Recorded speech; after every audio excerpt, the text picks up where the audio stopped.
പാലക്കാട് ജില്ലയെ അക്ഷരാർത്ഥത്തിൽ ഇളക്കിമറിച്ച സംഭവം.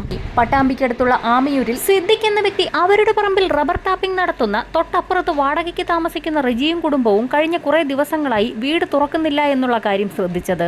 സിദ്ദിഖും ഭാര്യയും റജിയുടെ വീട്ടിലെത്തി ഒരുപാട് തവണ വിളിച്ചു നോക്കിയെങ്കിലും അകത്തുനിന്ന് യാതൊരു അനക്കവും ഉണ്ടായിരുന്നില്ല. മുൻവശത്തെ വാതിൽ അകത്തുനിന്ന് കുറ്റിയിട്ട ശേഷം റജി പുറകുവശത്തുകൂടി ഇറങ്ങി പുറകിലെ കതക് പൂട്ടിയിട്ട് ടാപ്പിംഗ് ജോലികൾക്കായി അതിരാവിലെ തന്നെ പോയി കാണുമെന്ന് സിദ്ദിഖ് ഭാര്യയോട് പറഞ്ഞു. എന്നാൽ റബ്ബർ തോട്ടത്തിലെങ്ങും ഇന്ന് റജിയെ കണ്ടതേയില്ല എന്ന് സിദ്ദിഖിന്റെ ഭാര്യ മറുപടിയും പറഞ്ഞു. തുടർന്ന് ഇരുവരും ചേർന്ന് റജി താമസിക്കുന്ന വീടിന്റെ പിൻവശത്തെത്തി അവിടെയെല്ലാം അന്വേഷണം നടത്തിയെങ്കിലും അവിടെയെങ്ങും ആരെയും കണ്ടില്ല. റജി എന്ന് സിദ്ദിഖ് ഉറക്കെ വിളിക്കുന്നത് കേട്ടുകൊണ്ട് തൊട്ടപ്പുറത്തെ പറമ്പിൽ താമസിക്കുന്ന റജിയുടെ സഹോദരനും ഒരു അയൽവാസിയും അങ്ങോട്ടേക്ക് വന്നു. അങ്ങനെ ആ നാൽവർ സംഘം റജിയെ അന്വേഷിച്ച് പറമ്പിലെല്ലാം നടന്നു. അവിടെയെങ്ങും അയാളെ കാണാത്ത സാഹചര്യത്തിൽ തിരികെ ആ വീടിന്റെ ഭാഗത്തേക്ക് തന്നെ എത്തി. വീട് അകത്തുനിന്ന് കുറ്റിയിട്ട നിലയിലായതിനാലാണ് നാട്ടുകാർക്ക് സംശയം തോന്നിയത്. ഓടിട്ട വീടായതിനാൽ ഓടിളക്കി വീടിനുള്ളിൽ ആരെങ്കിലും ഉണ്ടോ എന്ന് ഉറപ്പുവരുത്താമെന്ന് നാട്ടുകാർ പറഞ്ഞു. പിന്നീട് നാട്ടുകാർ ചേർന്ന് ഒരു ഏണി സംഘടിപ്പിച്ചുകൊണ്ടുവന്ന് വീടിന്റെ പിൻവശത്തുകൂടി അടുക്കള ഭാഗത്തുള്ള ഓടുകളിളക്കി സിദ്ദിഖ് അകത്തേക്ക് കടന്നു. അടുക്കളയിലും ഹാളിലും പ്രത്യേകിച്ചൊന്നും കണ്ടില്ല. അതുവഴി നടന്ന് അയാൾ പ്രധാന വാതിലിന്റെ കുറ്റിയെടുത്ത് പുറത്തു നിൽക്കുന്ന ആളുകളിൽ ചിലരെ കൂടി അകത്തേക്ക് വിളിച്ചു. അവർ വീടിനുള്ളിൽ വിശദമായി പരിശോധന നടത്തിയെങ്കിലും ആരെയും കണ്ടെത്താനായില്ല. അപ്പോഴാണ് അടഞ്ഞുകിടക്കുന്ന ഒരു മുറി അവരുടെ ശ്രദ്ധയിൽപ്പെട്ടത്. ആ മുറിക്കുള്ളിൽ ആരെങ്കിലും ഉണ്ടോ എന്നറിയാൻ വാതിൽ തുറന്നു നോക്കിയ സംഘം നിലവിളിച്ചുകൊണ്ട് പിന്നിലേക്ക് മാറി. യാതൊരു ചലനവുമില്ലാതെ രണ്ട് സ്ത്രീരൂപം കട്ടിലിൽ കമിഴ്ന്നു കിടക്കുന്നു. സിദ്ദിഖിന്റെ ഭാര്യ അവർക്കരികിലേക്ക് നടന്നു വന്ന് ഒന്ന് സൂക്ഷിച്ചു നോക്കി. ഇത് ലിസിയുടെ മക്കളാണെന്നാണ് തോന്നുന്നതെന്ന് അവരൊരു സംശയവും പറഞ്ഞു. റജി ലിസി ദമ്പതികൾക്ക് 4 മക്കളാണുള്ളത്. അതിൽ മൂത്ത 2 പെൺമക്കൾ കോട്ടയത്തെ മഠത്തിൽ നിന്ന് പഠിക്കുന്നതിനാൽ അവരെ നാട്ടുകാരും കണ്ടിട്ടുണ്ടായിരുന്നില്ല.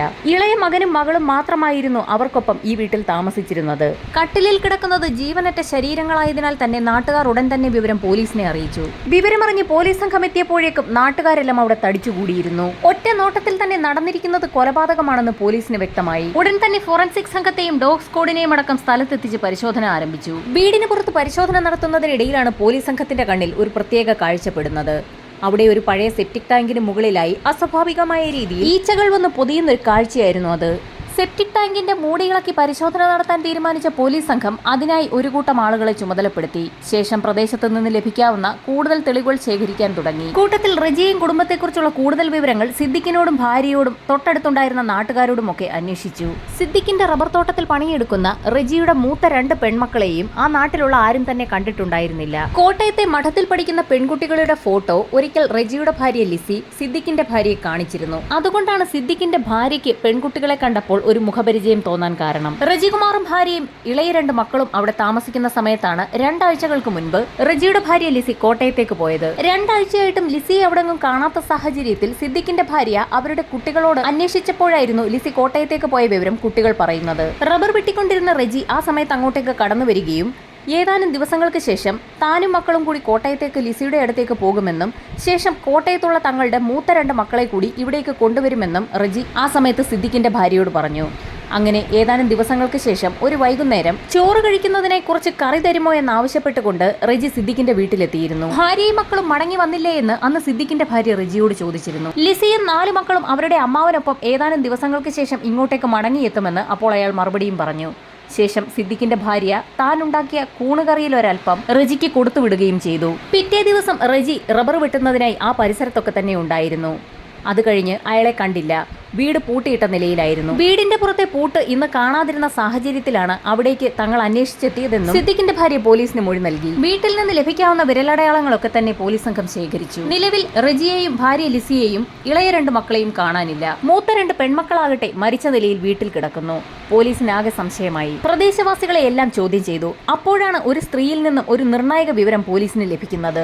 ആ സ്ത്രീയുടെ ഭർത്താവ് കോയമ്പത്തൂരിലാണ് ജോലി ചെയ്യുന്നത്. വളരെ വൈകിയാണ് അയാൾ വീട്ടിലെത്താറുള്ളത്. സംഭവം നടന്ന അന്ന് രാത്രി ഏകദേശം 9 മണിയോടുകൂടി ഒരു ഓട്ടോ വന്ന് നിൽക്കുന്ന ശബ്ദം കേട്ട് തന്റെ ഭർത്താവാണെന്ന് കരുതിയ സ്ത്രീ വീടിന് പുറത്തിറങ്ങി നോക്കിയപ്പോൾ റജിയും 2 പെൺമക്കളും ഓട്ടോയിൽ നിന്ന് ഇറങ്ങുന്നത് അവർ ശ്രദ്ധിച്ചിരുന്നു. പിറ്റേ ദിവസമാണ് റജികുമാറിന്റെ മൂത്ത 2 പെൺമക്കൾ മരിച്ച വിവരം അവരറിയുന്നത്. ശരിക്കും നിർണായകമായ ഒരു വിവരമാണ് പോലീസിന് ലഭിച്ചിരിക്കുന്നത്. സംഭവം നടക്കുന്നതിന്റെ തലേ ദിവസം രാത്രിയിൽ പെൺമക്കൾക്കൊപ്പം റജികുമാർ വീട്ടിലെത്തിയിരുന്നു. പിറ്റേ ദിവസം പെൺമക്കളെ മരിച്ച നിലയിൽ കണ്ടെത്തി. അങ്ങനെയെങ്കിൽ റജികുമാർ ഇവിടെ പോയി. കോട്ടയം മേഖലയിലേക്ക് റജികുമാറിനെ അന്വേഷിക്കാൻ ഒരു സംഘം പുറപ്പെട്ടു. ഇതോടൊപ്പം തന്നെ റജികുമാറിനെ കുറിച്ച് കൂടുതൽ അന്വേഷിക്കാനും അയാളുമായി കോണ്ടാക്ട് ഉള്ള എല്ലാ വ്യക്തികളെയും കണ്ടുപിടിക്കാനും കോട്ടയം പോലീസിന് നിർദ്ദേശം ലഭിച്ചു. കോട്ടയത്ത് റജികുമാറുമായി കണക്ട് ചെയ്ത് പല ബന്ധുക്കളുടെ വീടുകളിലും പോലീസ് എത്തി അന്വേഷണം നടത്തി. എന്നാൽ റജികുമാറോ ഭാര്യയെയോ അവർക്കൊപ്പമുണ്ടായിരുന്ന ആ 2 മക്കളോ അവിടെയെങ്ങും എത്തിയിട്ടില്ല എന്നാണ് ബന്ധുക്കളുടെ ഭാഗത്തു നിന്നും അറിയാൻ കഴിഞ്ഞത്. അങ്ങനെയെങ്കിൽ ആ 4 സംഘം എവിടെ പോയി? മൂത്ത 2 പെൺമക്കളെയും കൊലപ്പെടുത്തിയ ശേഷം 4 സംഘം അവിടെ നിന്നും സ്ഥലം വിട്ടതാണോ എന്ന് പോലും പോലീസ് സംശയിച്ചു. നാട്ടുകാരോട് വിവരം തിരക്കുമ്പോഴാണ് റജികുമാറിനെ കുറിച്ച് കൂടുതൽ വിവരങ്ങൾ പോലീസിന് ലഭിക്കുന്നത്. റജികുമാർ ഒരു BSc കെമിസ്ട്രിക്കാരനാണ്. കൂടാതെ കമ്പ്യൂട്ടർ ആപ്ലിക്കേഷനിൽ പോസ്റ്റ് ഗ്രാജുവേറ്റ് ഡിപ്ലോമ നേടിയതിനു ശേഷം ഒരു വക്കീലിന്റെ ബെഞ്ച് ക്ലർക്കായി വർക്ക് ചെയ്യുകയായിരുന്നു. കുറേ വർഷമായി ബെഞ്ച് ക്ലർക്കായി വർക്ക് ചെയ്തിരുന്ന റജികുമാർ പിന്നീട് ആമയൂരിലെത്തി ടാപ്പിംഗ് തൊഴിലാളിയായി മാറുകയായിരുന്നു. ബെഞ്ച് ക്ലർക്കായിരുന്ന ഒരാൾ എന്തിന് ടാപ്പിംഗ് തൊഴിലാളിയായി മാറണം? പോലീസിന് സ്വാഭാവികമായും സംശയമുയർന്നു. റജികുമാറിന്റെ സ്വഭാവത്തിൽ അസ്വാഭാവികതയുണ്ടെന്നുള്ള ബന്ധുക്കളുടെ മൊഴി അനുസരിച്ച് പോലീസ് വീണ്ടും റജിയുടെ വീടിനുള്ളിൽ പരിശോധന നടത്തിയപ്പോൾ അവിടെ ഒരു മൽപ്പിടുത്തം നടന്നതിന്റെ ലക്ഷണങ്ങളൊക്കെ തന്നെ കണ്ടെത്തി. ഈ സമയത്താണ് പുറത്ത് സെപ്റ്റിക് ടാങ്കിന്റെ മൂടി ഇളക്കിക്കൊണ്ടിരുന്ന തൊഴിലാളികൾ നിലവിളിച്ചുകൊണ്ട് അവിടേക്ക് ഓടിയെത്തിയത്. സെപ്റ്റിക് ടാങ്കിനുള്ളിൽ നിന്ന് രൂക്ഷമായ ഗന്ധം വമിക്കുന്നുണ്ടായിരുന്നു. അതിനുള്ളിൽ എന്തോ ഉണ്ടെന്ന് അവർ പറഞ്ഞു. പോലീസ് സംഘം നടത്തിയ പരിശോധനയിൽ സെപ്റ്റിക് ടാങ്കിനുള്ളിൽ നിന്നും ഒരു ഡെഡ് ബോഡി കണ്ടെത്തി. വിവരമറിഞ്ഞ് DYSP ഉൾപ്പെടെയുള്ള സംഘം അങ്ങോട്ടേക്കെത്തി. സെപ്റ്റിക് ടാങ്കിൽ നിന്നും ബോഡി പുറത്തെടുത്ത് കിടത്തിയപ്പോൾ അതൊരു സ്ത്രീയുടേതാണെന്ന് മനസ്സിലായി. സിദ്ദിഖിന്റെ ഭാര്യ അപ്പോൾ തന്നെ ആ ബോഡി തിരിച്ചറിഞ്ഞു. അത് റജിയുടെ ഭാര്യ ലിസിയായിരുന്നു. മൃതദേഹം പാതി അഴുകിയ നിലയിലായിരുന്നു. നാട്ടുകാരും പോലീസും ഒരുപോലെ അമ്പരന്നു. ഈ സമയത്താണ് മുറിയിൽ കൊല്ലപ്പെട്ട് കിടക്കുന്ന പെൺമക്കളുടെ ഇൻക്വസ്റ്റ് നടപടികൾ പൂർത്തിയാക്കിയ വിദഗ്ധ സംഘം പോലീസിനോട് ഒരു കാര്യം പറയുന്നത്. കൊല്ലപ്പെട്ട് കിടക്കുന്ന 2 പേരിൽ മൂത്തയാൾ മരിക്കുന്നതിന് മുൻപ് നശിപ്പിക്കപ്പെട്ടു.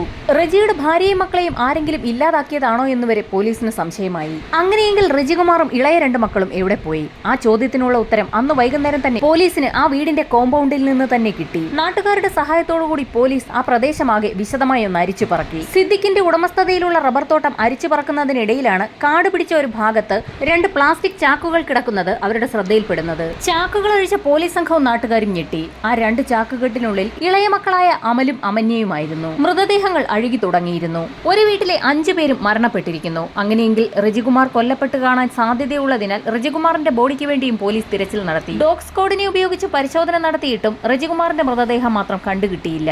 ഇതിനിടയിൽ റജികുമാറിന്റെ മൊബൈൽ ഫോൺ കേന്ദ്രീകരിച്ച് നടത്തിയ അന്വേഷണത്തിൽ അയാളുടെ മൊബൈൽ ആക്റ്റീവ് ആണെന്ന് കണ്ടെത്തി. പാലാ, കോട്ടയം മേഖലകളിലായിരുന്നു ടവർ ലൊക്കേഷൻ. ഇതോടുകൂടി 5 പേരെയും കൊലപ്പെടുത്തിയത് റജികുമാർ തന്നെ ആകാമെന്നുള്ള സംശയം ഉയർന്നു. ഒരുപക്ഷെ റജികുമാറിനെയും കൊലപ്പെടുത്തിയ ശേഷം കൊലപാതകി ആ മൊബൈൽ ഫോൺ കൈവശം വെച്ചിരിക്കുകയാണോ എന്നുള്ള പോസിബിലിറ്റിയും പോലീസ് പരിശോധിച്ചു. പോലീസ് കണ്ടെടുത്ത 5 മൃതദേഹങ്ങളും ഇൻക്വസ്റ്റ് നടപടികൾ പൂർത്തിയാക്കി പോസ്റ്റ്മോർട്ടത്തിനായി തൃശൂർ മെഡിക്കൽ കോളേജിലേക്ക് അയച്ചു. ഇതോടൊപ്പം തന്നെ റജികുമാറിനായുള്ള തിരച്ചിൽ ഊർജിതമാക്കി. ഈ സമയത്താണ് കോട്ടയം പോലീസ് സ്റ്റേഷനിലേക്ക് ഒരു ഫോൺ കോൾ എത്തുന്നത്. ഗാന്ധിനഗർ ബസ് സ്റ്റാൻഡിൽ റജികുമാറിനെ കണ്ടു എന്നായിരുന്നു വിളിച്ചയാൾ പറഞ്ഞത്. വിവരമറിഞ്ഞ് ബസ് സ്റ്റാൻഡിലെത്തിയ പോലീസ് സംഘം റജികുമാറിനെ കൈയോടെ തന്നെ പിടികൂടി. കോട്ടയത്ത് നിന്നും ബസ്സിൽ കയറി എങ്ങോട്ടോ രക്ഷപ്പെടാനിരുന്ന റജികുമാർ പോലീസ് കസ്റ്റഡിയിലാവുകയായിരുന്നു. അറസ്റ്റ് ചെയ്ത റജികുമാറിനെ മജിസ്ട്രേറ്റിന് മുൻപിൽ ഹാജരാക്കി പോലീസ് കസ്റ്റഡിയിലെടുത്ത് ചോദ്യം ചെയ്യൽ ആരംഭിച്ചു. കസ്റ്റഡിയിലെടുത്ത റജികുമാറിന്റെ വിരലടയാളം തന്നെ ആദ്യം പോലീസ് പരിശോധിച്ചു. ആ വീട്ടിൽ നിന്നും ആകെ ഒരാളുടെ ഫിംഗർ പ്രിന്റ് മാത്രമായിരുന്നു ലഭിച്ചത്. അത് റജികുമാറിന്റേത് തന്നെയെന്ന് തെളിയിക്കാൻ പോലീസിന് അധിക സമയം വേണ്ടി വന്നില്ല. ചോദ്യം ചെയ്യലിൽ റജികുമാറിന്റെ മൊഴികളിലെല്ലാം വൈരുദ്ധ്യം കണ്ടെത്തി. ഈ മരണങ്ങളിലൊന്നും തനിക്ക് ഒരു പങ്കുമില്ല എന്ന് അയാൾ ആവർത്തിച്ചുകൊണ്ടേയിരുന്നു. ലിസിയെ കാണാതായതാണെന്നും അയാൾ പോലീസിനോട് പറഞ്ഞു. ഭാര്യയെ കാണാതായ വിവരം എന്തുകൊണ്ടാണ് പോലീസിൽ അറിയിക്കാതിരുന്നതെന്ന ചോദ്യത്തിന് റജികുമാറിന് മറുപടിയുമില്ലായിരുന്നു. മക്കൾ കൊല്ലപ്പെട്ട വിവരം അറിഞ്ഞിട്ടും ആമയൂരിലേക്ക് എന്തുകൊണ്ട് എത്തിയില്ല എന്നുള്ള ചോദ്യത്തിന് റജികുമാർ മറുപടി പറഞ്ഞെങ്കിലും അതൊന്നും പോലീസ് വിശ്വാസത്തിലെടുത്തില്ല. മറ്റു ചില കാര്യങ്ങളുമായി ബന്ധപ്പെട്ട് അയാൾ കോട്ടയത്തേക്ക് പോയ കാരണത്താലാണ് നാട്ടിൽ നടന്ന ഈ വിവരങ്ങളൊന്നും അറിയാതിരുന്നതെന്നും പോലീസിന് റജികുമാർ മൊഴി നൽകി. ഈ സമയത്താണ് വളരെ നിർണായകമായ ഒരു തെളിവ് പോലീസിനെ തേടിയെത്തിയത്. റജികുമാറിന്റെ സ്പേമും കൊല്ലപ്പെട്ട മൂത്തയാളുടെ ശരീരത്തിൽ നിന്ന് കളക്ട് ചെയ്ത സ്പേമും തമ്മിൽ മാച്ച് ചെയ്യുന്നു. എന്നാൽ ഇക്കാര്യം പൂർണ്ണമായും റജികുമാർ നിഷേധിച്ചു. എല്ലാ കൊലപാതകങ്ങളും നടത്തിയത് റജികുമാർ തന്നെയെന്ന് തങ്ങൾക്ക് മനസ്സിലായി എന്ന് പോലീസ് പറഞ്ഞതോടുകൂടി താൻ കുടുക്കപ്പെട്ടു എന്ന് അയാൾക്ക് മനസ്സിലായി. ഇതോടെ പല കാര്യങ്ങളും റജികുമാർ പോലീസിനോട് പറഞ്ഞു തുടങ്ങി. നേരത്തെ ഒരു വക്കീലിന്റെ ബെഞ്ച് ക്ലർക്കായി വർക്ക് ചെയ്തിരുന്ന റജികുമാറിന് അവിടെയുണ്ടായിരുന്ന ഉഷ എന്നൊരു സ്ത്രീയുമായി ബന്ധമുണ്ടായിരുന്നു.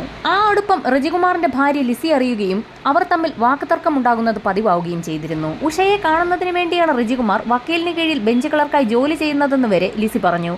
ഇതോടുകൂടി ആ ജോലി വിടാൻ റജികുമാർ തീരുമാനിച്ചു. ഈ സമയത്താണ് ആമയൂർ മേഖലയിലെ റബ്ബർ തോട്ടത്തിൽ റബ്ബർ ടാപ്പിങ്ങിനായി ഒരാളെ ആവശ്യമുണ്ടെന്നുള്ള പത്രപരസ്യം റജികുമാർ ശ്രദ്ധിക്കുന്നതും ഭാര്യയും മക്കളെയും കൂട്ടി അങ്ങോട്ടേക്ക് താമസം മാറുന്നതും. അതിനിടയിൽ മൂത്ത 2 പെൺമക്കളെയും കോട്ടയത്തുള്ള മഠത്തിൽ താൽക്കാലികമായി നിർത്തുകയും ചെയ്തു. അങ്ങനെ പ്രശ്നങ്ങളൊന്നുമില്ലാതെ 1 വർഷക്കാലം മുൻപോട്ട് പോയി. അങ്ങനെയിരിക്കെ ഒരു ദിവസം റജികുമാറിന്റെ ഫോണിലേക്ക് ഉഷയുടെ ഒരു കോൾ വന്നു. ഇത് കണ്ട ലിസി റജിയുമായി വാക്കുതർക്കമുണ്ടാവുകയും ഇതേ തുടർന്ന് റജി ലിസിയുടെ കഴുത്തിൽ ബലമായി പിടിമുറുക്കുകയും ചെയ്തു. ഏതാനും നിമിഷങ്ങൾക്കകം ലിസി മരണപ്പെട്ടു. ഈ സമയത്ത് ഇളയ 2 മക്കൾ മുറിയിൽ ഉറങ്ങിക്കിടക്കുകയായിരുന്നു. അവരാരും അറിയാതെ ലിസിയുടെ മൃതദേഹം റജി ഒരു മുറിക്കുള്ളിലാക്കി മുറി പുറത്തുനിന്ന് പൂട്ടി താക്കോൽ കയ്യിൽ സൂക്ഷിച്ചു. പിറ്റേ ദിവസം രാവിലെ ഉണർന്ന മക്കൾ അമ്മയെ തിരക്കിയെങ്കിലും അമ്മ കോട്ടയത്തുള്ള സഹോദരങ്ങളെ കാണാൻ പോയിരിക്കുകയാണെന്ന് റെജി അവരോട് പറഞ്ഞു. പിറ്റേ ദിവസം രാവിലെ മുറ്റത്ത് കളിച്ചുകൊണ്ടിരിക്കുന്ന കുട്ടികളെയാണ് സിദ്ദിഖിന്റെ ഭാര്യ കാണുന്നതും ലിസിയെക്കുറിച്ച് അന്വേഷിക്കുകയും ചെയ്യുന്നത്. ആ സമയത്താണ് കുട്ടികൾ തങ്ങളുടെ അമ്മ ലിസി മൂത്ത 2 പെൺകുട്ടികളെ കാണുന്നതിനായി കോട്ടയത്തേക്ക് പോയിരിക്കുകയാണെന്നുള്ള വിവരം സിദ്ദിഖിന്റെ ഭാര്യയോട് പറയുന്നത്. സ്വന്തം അമ്മയുടെ മൃതദേഹം തൊട്ടടുത്തുള്ള മുറിയിൽ കിടക്കുന്നതറിയാതെ ആ കുട്ടികൾ മുറ്റത്ത് കളിക്കുകയും അന്ന് ഉച്ചയ്ക്ക് ഭക്ഷണം കഴിക്കുകയും അവിടെ കിടന്നുറങ്ങുകയും ചെയ്തു. കുട്ടികൾ ഉറക്കമായെന്ന് മനസ്സിലായതോടുകൂടി റജികുമാർ ലിസിയുടെ മൃതദേഹം പുറകുവശത്തുള്ള സെപ്റ്റിക് ടാങ്കിന്റെ അടപ്പ് തുറന്ന് അതിലേക്കിട്ടു. തൊട്ടടുത്ത ദിവസം രാവിലെ കുട്ടികളുമായി റജികുമാർ കോട്ടയത്തെത്തുകയും സഹോദരിമാരെ കാണിച്ചു കൊടുക്കുകയും ചെയ്തു. അമ്മയെ തിരക്കിയ കുട്ടികളോട് തങ്ങളുടെ അമ്മയായ ലിസി അവരുടെ അമ്മാവന്റെ വീട്ടിലേക്ക് പോയിരിക്കുകയാണെന്നും റജികുമാർ പറഞ്ഞു. തിരികെ ഇളയ 2 കുട്ടികളുമായി പാലക്കാട്ടേക്ക് മടങ്ങിയ റജികുമാർ രാത്രി 9 മണിയോടുകൂടി ആമയൂരെത്തി. സിദ്ദിഖിന്റെ വീട്ടിലെത്തി രാത്രി ചോറിനൊപ്പം കഴിക്കാൻ അല്പം കറി ആവശ്യപ്പെട്ടു. ഭാര്യയും മക്കളും എവിടെയെന്നുള്ള സിദ്ദിഖിന്റെ ഭാര്യയുടെ ചോദ്യത്തിന് അവരെല്ലാവരും കോട്ടയത്ത് തന്നെയാണെന്നും താൻ ഒറ്റയ്ക്കാണ് മടങ്ങിയെത്തിയതെന്നും അയാൾ മറുപടിയും പറഞ്ഞു. ഇളയ കുട്ടികളുടെ പോസ്റ്റ്മോർട്ടത്തിൽ നിന്നും വയറ്റിൽ നിന്നും കുമിൾകറിയുടെ അംശം കണ്ടെത്തിയിട്ടുണ്ട്. അതായത് അവർ കൊല്ലപ്പെടുമ്പോൾ അവർ കഴിച്ച ഭക്ഷണം ദഹിച്ചിട്ട് പോലും ഉണ്ടായിരുന്നില്ല. അങ്ങനെ ഇളയ മക്കളെയും കൊലപ്പെടുത്തി മൃതദേഹം പ്ലാസ്റ്റിക് കവറിലാക്കി ഒരു മുറിയിൽ മാറ്റിവെച്ചു. പിറ്റേ ദിവസം പതിവ് പോലെ ടാപ്പിംഗ് ജോലികളിൽ ഏർപ്പെട്ടു. റബ്ബർ വെട്ടിയ ശേഷം കറയുമായി റജികുമാർ സിദ്ദിഖിന്റെ വീട്ടിലെത്തിയിരുന്നു. സിദ്ദിഖിന്റെ ഭാര്യ വീണ്ടും ലിസിയെക്കുറിച്ച് അന്വേഷിച്ചപ്പോൾ ലിസിയും മക്കളും അവരുടെ അമ്മാവനൊപ്പം അടുത്ത ദിവസം മടങ്ങി വരുമെന്നും അയാൾ അവരോട് പറഞ്ഞു. ഏതാനും ദിവസങ്ങൾക്ക് ശേഷം റജികുമാറിന്റെ വീട് പൂട്ടിക്കിടക്കുന്നത് കണ്ടപ്പോൾ അയാൾ ഭാര്യയും മക്കളെയും കൂട്ടിക്കൊണ്ടുവരാൻ കോട്ടയത്തേക്ക് പോയതായിരിക്കുമെന്നാണ് സിദ്ദിഖിന്റെ ഭാര്യ കരുതിയത്. പട്ടാമ്പിയിൽ നിന്നും അന്ന് പുറപ്പെട്ട റജികുമാർ കോട്ടയത്തേക്ക് തന്നെയായിരുന്നു പോയത്. കോട്ടയത്ത് പെൺമക്കൾ പഠിക്കുന്ന സ്കൂളിലെത്തി അയാളുടെ അമ്മ മരിച്ചു പോയതായി സ്കൂളിന്റെ പ്രിൻസിപ്പലിനെ അറിയിക്കുകയും പെൺമക്കളെ തനിക്കൊപ്പം അയക്കണമെന്ന് ആവശ്യപ്പെടുകയും ചെയ്തു. മരണവിവരം അറിഞ്ഞാൽ കുട്ടികൾ വിഷമിക്കുമെന്ന് കരുതി സ്കൂൾ അധികൃതർ കുട്ടികളോട് വിവരം പറഞ്ഞതുമില്ല. അങ്ങനെ റജികുമാറിനൊപ്പം ആ പെൺമക്കൾ അവിടെ നിന്നും പാലക്കാട്ടേക്ക് പുറപ്പെട്ടു. രാത്രി 9 മണിയോടുകൂടി ആമയൂരിൽ ഒരു ഓട്ടോയിൽ റജികുമാറും പെൺമക്കളും വന്നിറങ്ങുന്നത് അയൽവാസിയായ ഒരു സ്ത്രീ കാണുകയും ചെയ്തിരുന്നു. വീട്ടിലെത്തിയ പെൺമക്കൾ അമ്മയെയും ഇളയ 2 സഹോദരങ്ങളെയും തിരക്കിയപ്പോൾ അവർക്ക് പുറത്തു പോയതാണെന്നും ഉടൻ മടങ്ങി വരുമെന്നും റജികുമാർ അവരോട് പറഞ്ഞു. ശേഷം യാത്രാക്ഷീണമുണ്ടായിരുന്ന പെൺമക്കൾ ഉറങ്ങാനായി മുറിയിലേക്ക് പോയി. ഉറങ്ങിക്കിടന്നവരെ വെളുപ്പിന് 4 മണിയോടുകൂടിയായിരുന്നു റജികുമാർ ശ്വാസം മുട്ടിച്ച് കൊലപ്പെടുത്തിയത്. തൊട്ടടുത്ത മുറിയിൽ ഇളയ മക്കളും മരണപ്പെട്ട് കിടക്കുന്നുണ്ടായിരുന്നു. മുൻവശത്തെ പ്രധാന വാതിൽ അകത്തുനിന്ന് കുറ്റിയിട്ട ശേഷം പ്ലാസ്റ്റിക് ചാക്കിൽ പൊതിഞ്ഞ മൃതദേഹങ്ങളുമായി അടുക്കളവശത്തുകൂടി റജികുമാർ പുറത്തിറങ്ങുകയും ആ വാതിൽ പൂട്ടുകയും ചെയ്തു. ശേഷം റബ്ബർ തോട്ടത്തിലൂടെ നടന്ന് റബ്ബർ തോട്ടത്തിന്റെ കാട് പിടിച്ചു കിടക്കുന്ന ഭാഗത്ത് പ്ലാസ്റ്റിക് ചാക്കുകൾ ഉപേക്ഷിച്ചു. പ്ലാസ്റ്റിക് ചാക്കിലെ മൃതദേഹങ്ങൾ റബ്ബർ തോട്ടത്തിൽ ഉപേക്ഷിച്ച ശേഷം റജികുമാർ അവിടെ നിന്നും ആമയൂർ ടൗണിലെത്തി. ടൗണിലൊന്ന് കറങ്ങിയ ശേഷം തിരികെ വീട്ടിലേക്ക് പോകാനായിരുന്നു റജികുമാറിന്റെ പ്ലാൻ. എന്നാൽ ഈ സമയത്തായിരുന്നു സിദ്ദിഖിന്റെ ഭാര്യ റജികുമാറും കുടുംബവും തിരികെ എത്തിയെന്നും പ്രധാന വാതിൽ പുറത്തുനിന്നും പൂട്ടിയിട്ടില്ല എന്നും മനസ്സിലാക്കിയത്. റജികുമാറിനെയും കുടുംബത്തെയും പുറത്തു കാണാത്ത സാഹചര്യത്തിൽ സിദ്ദിഖും ഭാര്യയും അവിടെ എത്തി നടത്തിയ തിരച്ചിലായിരുന്നു പിന്നീട് വീടിനുള്ളിൽ മൃതദേഹങ്ങൾ കണ്ടെത്തുന്നതിനിടയാക്കിയത്. ഇതിനോടകം തന്നെ റജികുമാറിന്റെ വീട്ടിൽ നിന്നും മൃതദേഹം കണ്ടെത്തിയ വാർത്ത നാടാകെ പരന്നിരുന്നു. വിവരമറിഞ്ഞ റജികുമാർ ആമയൂരിൽ നിന്നും കോട്ടയത്തേക്ക് പോയി. അവിടെ തന്റെ സുഹൃത്തായ ഉഷാകുമാരിക്കൊപ്പമായി പിന്നീടുള്ള താമസം. വളരെ വ്യക്തമായി തന്നെ അയാൾ പോലീസിനോട് കുറ്റസമ്മതം നടത്തി. എന്നാൽ പീഡന വിവരം മാത്രം അയാൾ ശക്തമായി തന്നെ നിഷേധിച്ചു. പോലീസ് സംഘം ഉഷയെ കസ്റ്റഡിയിലെടുത്തു. ഉഷയുടെ മൊഴിയാകട്ടെ പോലീസിനെ തീർത്തും ഞെട്ടിക്കുന്നതായിരുന്നു. കൊലപാതകവും അതേ തുടർന്നുള്ള സംഭവങ്ങളും നടക്കുന്ന കാലയളവിൽ താനും റജികുമാറും ഭാര്യ ഭർത്താക്കന്മാരെ പോലെ കഴിയുകയായിരുന്നു എന്ന് അവർ വ്യക്തമാക്കി. അതങ്ങനെ തന്നെ പോലീസ് കുറ്റപത്രത്തിൽ എഴുതി ചേർത്തു. കുറ്റപത്രം കോടതിയിൽ സമർപ്പിച്ച് വിചാരണ ആരംഭിച്ചു. വാദപ്രതിവാദങ്ങൾക്കൊടുവിൽ പാലക്കാട് സെഷൻസ് കോടതി ജഡ്ജ് കാര്യകാരണ സഹിതം ഒന്നൊന്നായി പറഞ്ഞുകൊണ്ട് തന്നെ റജികുമാറിന് വധശിക്ഷ വിധിച്ചു. അയാളുടെ മൊബൈൽ ടവർ ലൊക്കേഷൻ കൊല നടന്ന സമയത്ത് ആമയൂരിലാണെന്നും പോലീസ് കണ്ടെത്തി. കൊല്ലപ്പെട്ട കുട്ടികളുടെ ശരീരത്തിലുണ്ടായിരുന്ന കൂൺ അയൽപക്കത്തെ വീട്ടിലെ സിദ്ദിഖിന്റെ ഭാര്യ കൊടുത്തത് തന്നെയാണെന്ന് തെളിഞ്ഞു. ഇതോടൊപ്പം തന്നെ അയാളുടെ കാമുകി ഉഷ ഉൾപ്പെടെയുള്ളവരുടെ എല്ലാം സാക്ഷിമൊഴി റജികുമാറിനെതിരായിരുന്നു. അങ്ങനെയായിരുന്നു കോടതി അയാൾക്ക് വധശിക്ഷ വിധിച്ചത്. വധശിക്ഷയ്ക്കെതിരെ ഹൈക്കോടതിയിൽ റജികുമാർ അപ്പീലിന് പോയെങ്കിലും ഹൈക്കോടതി അപ്പീൽ തള്ളുകയായിരുന്നു. ഇതോടുകൂടി റജികുമാർ സുപ്രീം കോടതിയിൽ ആപ്ലിക്കേഷൻ ഫയൽ ചെയ്തു. എന്നാൽ സുപ്രീം കോടതിയിൽ വാദം കഴിഞ്ഞതിന് ശേഷം റജികുമാറിന്റെ വധശിക്ഷ സ്റ്റേ ചെയ്യപ്പെട്ടു. ഞെട്ടിക്കുന്ന ചില വിലയിരുത്തലുകളാണ് സുപ്രീം കോടതി നടത്തിയത്. കേസിൽ അറസ്റ്റിലായ നിമിഷം മുതൽ 2025 കാലം വരെ റജികുമാർ ജയിലിനുള്ളിൽ വളരെ മാന്യമായിട്ടേ പെരുമാറിയിട്ടുള്ളൂ. ജയിലിനുള്ളിൽ ഒരു ക്രിമിനൽ സ്വഭാവവും ഇത്രയും കാലയളവിനുള്ളിൽ അയാൾ കാണിച്ചിട്ടില്ല എന്നുള്ള ജയിൽ അധികൃതരുടെ റിപ്പോർട്ടിന്റെ അടിസ്ഥാനത്തിലാണ് സുപ്രീം കോടതി അയാളുടെ വധശിക്ഷ സ്റ്റേ ചെയ്ത് വാദം പൂർത്തിയാക്കിയ ശേഷം ജീവപര്യന്തമായി കുറച്ചത്. എന്നാൽ അതിനോടൊപ്പം സുപ്രീം കോടതി ജഡ്ജിമാർ ഒരു വാചകം കൂടി കൂട്ടിച്ചേർക്കുകയുണ്ടായി. റജികുമാർ മരണം വരെ ജയിലിലായിരിക്കണമെന്നുള്ള നിർണായക വിധിയാണ് സുപ്രീം കോടതിയുടെ ഭാഗത്തു നിന്നും ഇപ്പോൾ വന്നിരിക്കുന്നത്.